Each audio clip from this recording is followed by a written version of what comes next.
Welcome to the Physician's Guide to Financial Wellness, the podcast dedicated to helping physicians in Michigan turn their professional success into financial success while enjoying life along the way.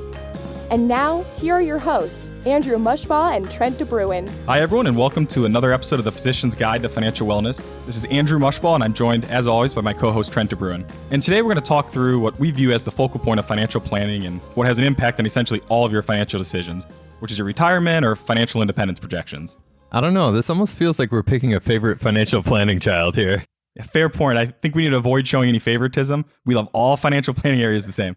Our wives are so lucky. They get to hear even more of these jokes than our podcast listeners. Yeah, I'm sure they describe it the exact same way. Yeah.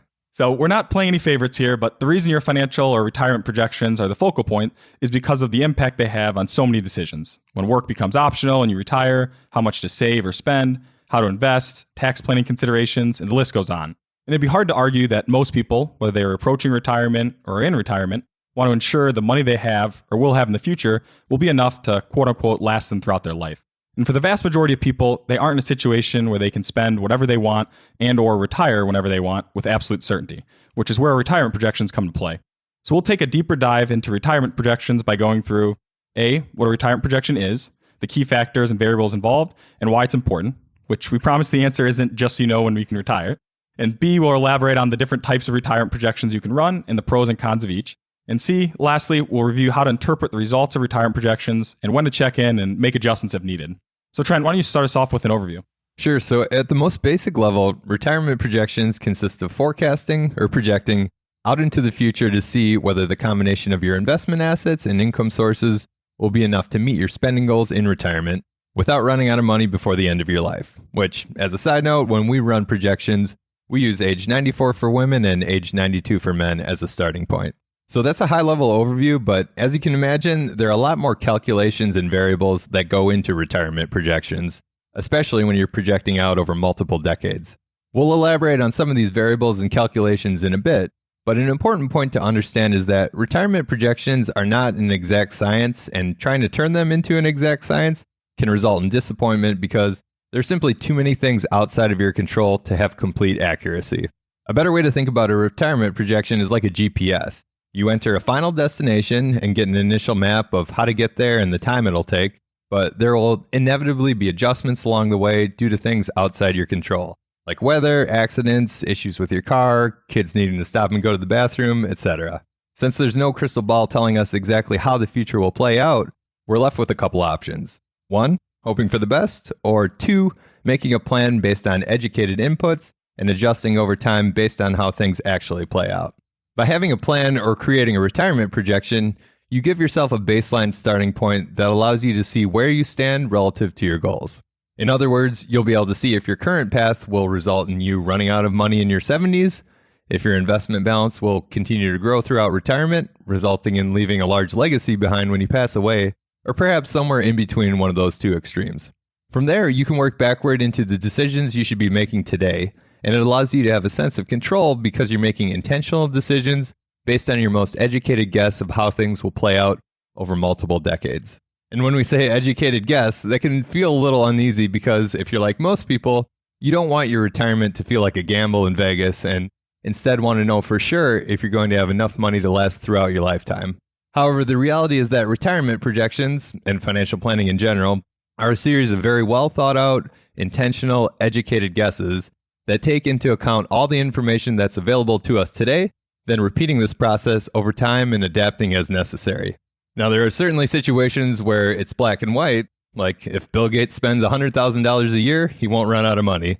But hopefully you'd be skeptical if someone said they knew that Bill Gates would die at age 93 after earning a 9.87% annual investment return with a marginal tax rate of 42%, an investment portfolio worth $327.46 billion, and a home worth $24.92 million. So after accepting the reality that retirement projections are not an exact science, you can move on to what you can control in the process, which are the inputs required to make these educated guesses. And we won't go too far into the weeds in terms of every possible variable to account for, but we'll instead focus on the main inputs to get right and where to start, which we'll break down into a few phases. The first phase consists of 5 key inputs. So number 1 is your current net worth, which is the combination of your assets and liabilities or debt. and this serves as a starting point. Number 2 is your life stage. In other words, are you 35 years old with an unknown retirement date, age 60 with a set retirement date of age 62, or age 75 and already retired? Number 3 is your retirement and financial independence date, aka when you would want to be able to live off of your savings and non-work income sources. Number 4 is your current annual savings, if relevant. And lastly, number 5 is your expected annual retirement spending and other future goals. For example, do you want to be able to spend $12,000 a month, take a $10,000 annual vacation, and leave behind $1 million to your favorite charity?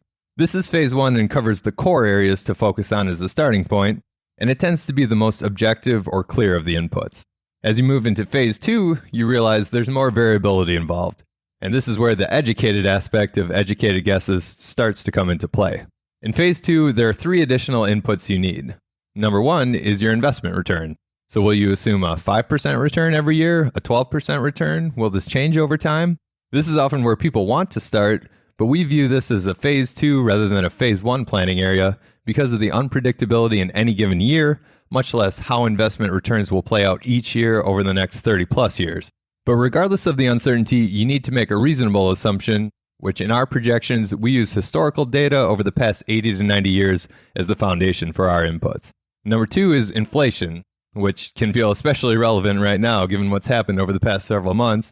But what we mean by inflation is that you need to incorporate the reality that the price of things increases over time, and $12,000 a month today, for example, won't buy you the same lifestyle that it will 20 or 30 years from now. And number 3 is taxes. Again, another variable that will change over your lifetime, but it is impossible to predict exactly how it will change. But regardless, you need to have an assumption for what you'll pay in taxes, because this can amount to anywhere from 15 to 30% or more of your spending each year.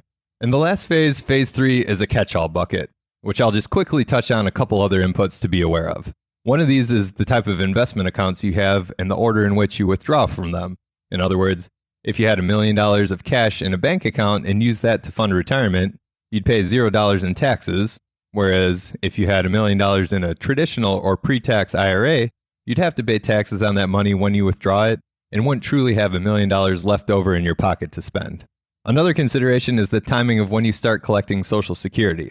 This impacts several areas, both in terms of the amount you receive from Social Security, but also the amount you have to withdraw from your investment accounts to supplement your Social Security income to fund your retirement lifestyle. And one last input is simply the life expectancy you use in your retirement projections. Do you run them until age 100 because you have a history of longevity in your family, or do you run them until age 80 because of health concerns? This can change over time, but you need an endpoint for your projections to have that baseline. Yeah, we quickly moved from the high-level definition of a retirement projection, which is relatively intuitive, down to the variables and details that go into these retirement projections. So there are a lot of different inputs and factors that are required before running a retirement projection. But don't worry, the fun doesn't stop there. Oh boy, we're all on the edge of our seats now. Let's just say for the record that Trent's posture hasn't changed. I'm just trying to contain my excitement. All right, fair enough. And now that we're engaged and all on the edge of our seats, we can talk through the next step, which is how to put the pieces of the puzzle together. In other words, we all have these different variables and calculations that we need to incorporate together that creates an output and gives us the answer most people want to know, which is, do I have enough to live the life I want on my own terms? So when looking at putting the pieces of the puzzle together, we'll talk about what these outputs are. As Trent just walked through, there are a lot of variables at play, which is why we, and ideally any advisor providing retirement advice, uses retirement software that helps to calculate this data. And the retirement software we use allows us to adjust assumptions and ultimately give the green light on whether or not our clients can confidently retire and live the lifestyle they want to. While we enjoy the details, data, and calculations behind the scenes, we know not everyone shares that exact same excitement. In other words, most people who look at their watch just want to know what time it is and don't care how the watch was made. So we'll try to keep this higher level while explaining the 2 main types of retirement projections. There are pros and cons to each type of projection, and it's about balancing the complexity of all these variables while being able to understand and feel confident in the result. The first and most intuitive retirement projection is what we refer to as quote-unquote straight line projections. With a straight line projection, you assume a standard rate of return, like 7%, and model that out starting from today out to the projected end of your life, which again, we use age 92 for men and 94 for women. So in the most basic scenario, if you had $1 million, weren't saving or spending from your investments, and were using a 7% return for your straight line projections, you'd have $1,070,000 in 2023. Now, there are, of course, a lot of other variables that are factored in and increase over time in your straight line projections, your retirement spending goal, taxes, Social Security benefits, etc. But the main takeaway for this type of projection is that you assume a standard rate of return that you project out every single year of your retirement plan. On the surface, this is appealing for most people because you can look at and say in 2035, I will have $2.65 million, and it creates something tangible that you can grasp onto. So it's helpful because it allows you to wrap your head around a general trend and have a rough estimate of where your investment account balances will be in the future, but it can also create a false sense of confidence if you relied solely on this type of projection. The reason why is because we know your investment account balances won't grow at exactly 6%, 7%, or 8% every single year over the next 10, 20, or 30 plus years, at least assuming you're invested in a mix of stocks and bonds. Sure, on average, if you looked out over 30 years, you may ultimately end up with a return somewhere between 6 to 8%, but the key distinction is that you won't have that same return every year. Said differently, it would be like saying the average family in America has 1.9 kids, but do you know any families with exactly 1.9 kids? Some families have 4 kids and some have 0, which results in the average of 1.9. We've used this analogy before, but it's worth highlighting again to point out that an average is just that, an average of data points. So going back to how a straight line projection is run, it assumes that you have that average return every single year, despite the reality that you won't have that same average return every single year. The amount of fluctuations will vary depending on your mix of stocks and bonds, but there will be years where your investment account balances will be up 10%, 15%, or 18% or more. And some years where you'll be down 2%, 8%, or 20% plus. Because of these fluctuations, a straight line projection doesn't factor in one of the biggest risks for a retirement plan, which is referred to as a quote-unquote sequence of returns risk. The sequence of returns, as the name implies, looks at how your investment return actually plays out from year to year over a period of time. So you could look at the sequence of your returns over the past 5, 10, or 20 years, or project out into the future over 10, 20, or 30 plus years. Looking at the sequence of returns in the past is what it is because it's already happened, but projecting out what your future sequence of returns will be is unknown. So the sequence of returns risk is having multiple bad years of investment returns early on in your retirement, aka someone retiring during or right before a prolonged period of below average or negative stock market returns, like the Great Depression, the early 2000s, or in 2007. The reason this is such a big risk is because a large stock market decline during the early years of retirement results in you having a temporarily lower investment account balance that you were withdrawing from. Or said differently, taking $40,000 out of a $1 million investment account balance may be sustainable, but if you were withdrawing $40,000 from a $700,000 investment account balance, you may run the risk of running out of money. You can see this impact by looking at an extremely basic example of 2 people retiring with $1 million and withdrawing $40,000 on the last day of the calendar year. But one has a return of 25% in year 1, while the other has a negative 25% return. In the first scenario, with a positive 25% return, your investment account balance would be $1.21 million, or $210,000 higher than you started despite withdrawing $40,000. Whereas in the second scenario, your account balance would be $710,000, or $290,000 lower than where you started. If there were several years with flat or negative returns, you'll have the unfortunate luck of not only spending down your account balances to meet your living expenses, but will also have the overall pot of money, or your investment account balances, decreasing as well. And ultimately, you could put yourself in a position where you either have to make a dramatic cut to your lifestyle or risk running out of money. Now, the stock market will eventually recover, and there are always adjustments you can make along the way, like temporarily lowering your spending to limit how quickly you spend on your investment account balances. Or there may not be a need to make any adjustments, despite having a bad sequence of returns, because of your spending or withdrawals relative to your investment account balances. So hopefully you can see the importance of, or at least be aware of, how bad timing or an unfortunate sequence of returns can impact a retirement projection. This is where the second type of retirement projection, and the one we strongly prefer, comes into play, which is referred to as a Monte Carlo projection. The main difference between a Monte Carlo projection and a straight line projection is that a Monte Carlo projection factors in the randomness of potential investment returns that you'll experience over time. In other words, it can account for and model in that you'll have some years where your investments are up 13%, some years when you're up 2%, other years where you're down 20%, and anywhere in between. And it runs 1,000 scenarios factoring all these potential random sequences of returns and gives you a probability of success, or a score, that says, of those 1,000 scenarios, how many of them end up where you have more than $1 left at the end of your expected life, which in our case is age 92 for men and 94 for women. It may say you have a 40% score, which means in 60% or 600 scenarios, you would run the risk of running out of money at some point before age 92 or 94, or at least having to cut your spending to avoid running out of money. Conversely, if you have a 99% score, it means in all of the scenarios, you had more than $1 left at your age 92 or 94, and likely a significantly larger account balance than where you started. The only reason it never lists 100% is because there's never truly a guarantee. So if you're like most people, you would likely prefer heading into retirement with a 99% score versus a 40% score, but those are on the more extreme ends. Let's say you had a score of 78%. So in 22% or 220 of the scenarios, you run the risk of running out of money in retirement. Would that feel comfortable? Everyone is different with the level of certainty they prefer, and there are always trade-offs.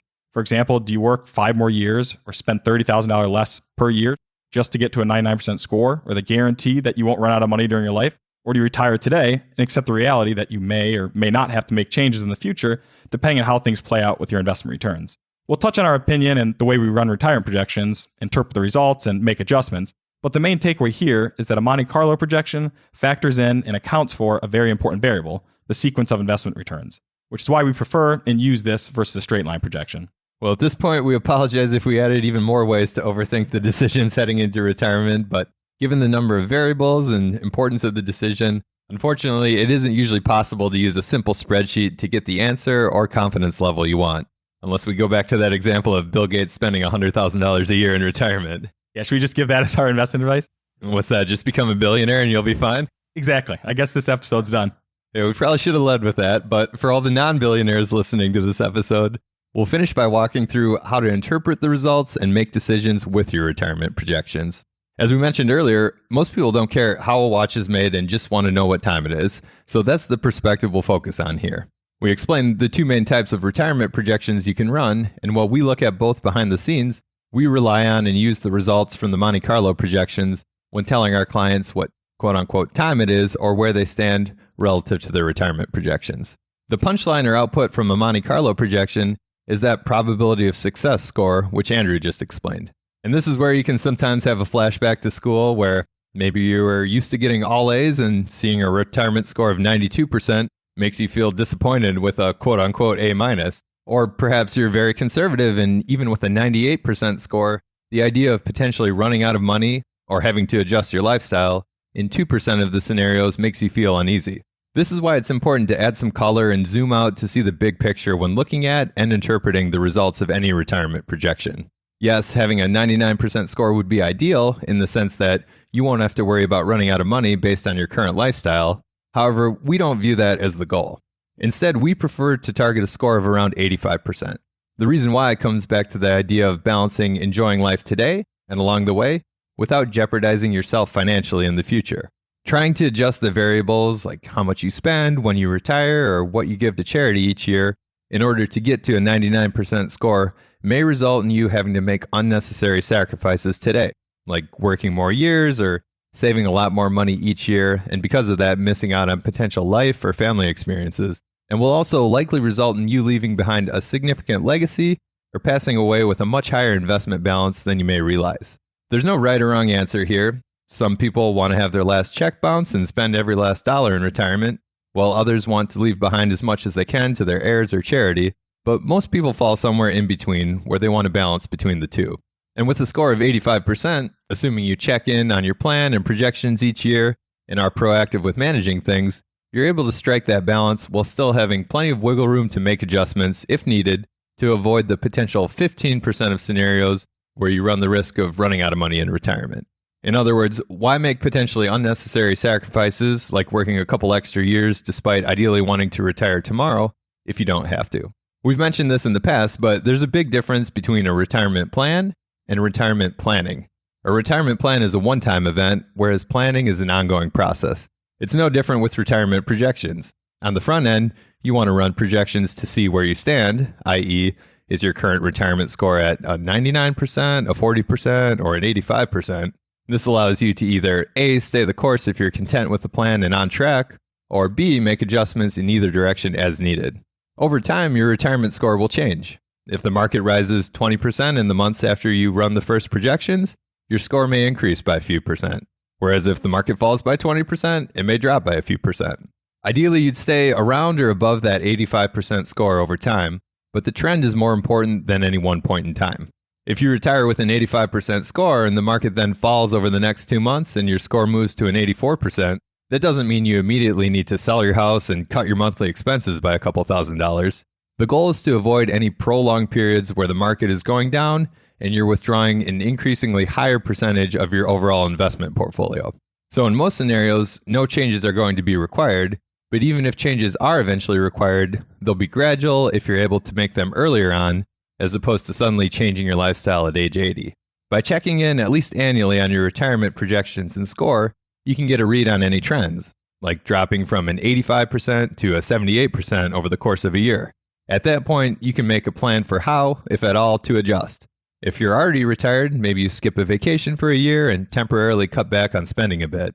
Essentially, any small changes that can help boost your score back toward that 85% target. Then once the market eventually recovers, you'll see your score go above 85% and can reverse some of those tweaks and resume your normal spending. This is a dynamic process, and by checking in frequently enough, you'll be able to monitor and make adjustments if needed over time, while at the same time being able to enjoy whatever's most important to you today. And we save this point for the end, but on top of this being a dynamic process where you check in and make adjustments if needed based on the sequence of investment returns in your retirement, we also take it a step further with a couple other buffers that usually add some additional peace of mind. For example, we don't include the value of your home in the retirement projections, despite the reality that you could always sell it and rent to tap into the equity or create an income stream from a reverse mortgage. We also assume that spending increases every year with inflation, but the reality is if you're spending $12,000 a month, you're most likely not going to suddenly increase your spending to $12,300 a month the following January, then increase it again by the inflation rate the following January. And lastly, while we assume that spending steadily increases throughout retirement, in reality, retirement spending tends to follow a smile pattern, where it starts out highest at the beginning of retirement when health is best and you're able to travel and be most active, then falls gradually throughout retirement as you age, before ticking up near the end of life due to increased healthcare costs such as long-term care.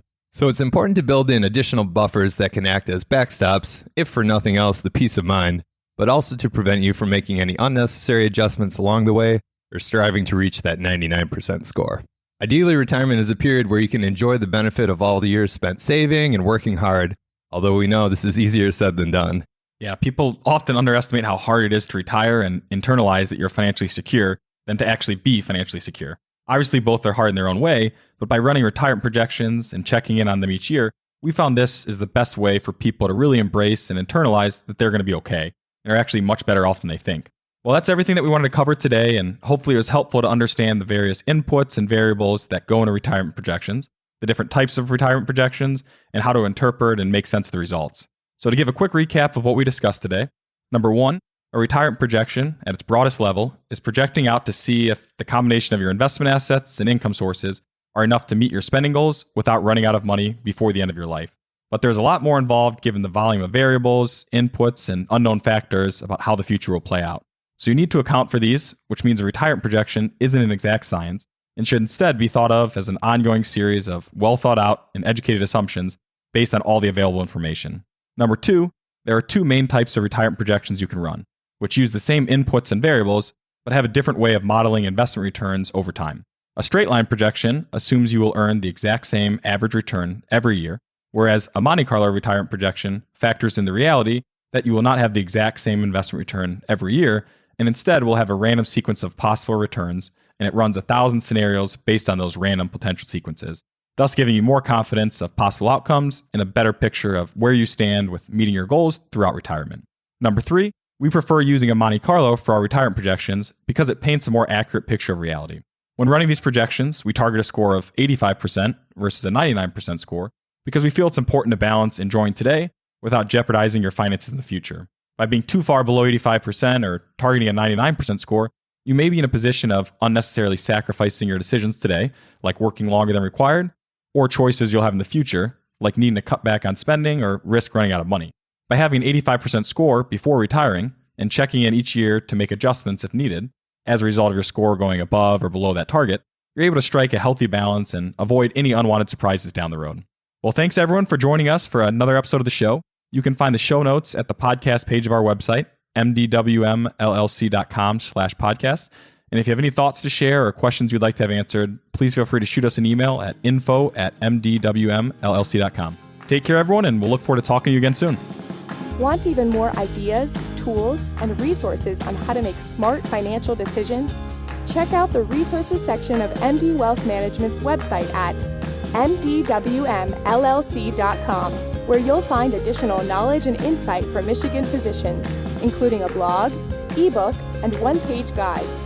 While there, you can also schedule a 15-minute conversation with Andrew and Trent to learn more about what it means to work with the firm and how they serve physicians. If you've enjoyed the content, please leave a review on iTunes and share with your friends and colleagues. Thanks so much for listening.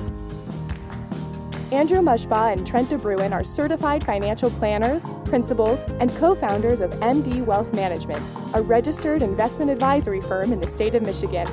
All opinions shared in the show are for general information and are not intended to provide specific advice or recommendations for any individual. All performance referenced is historical and no guarantee of future returns. Please consult with your legal advisor, your tax advisor, or your financial advisor before making any decisions.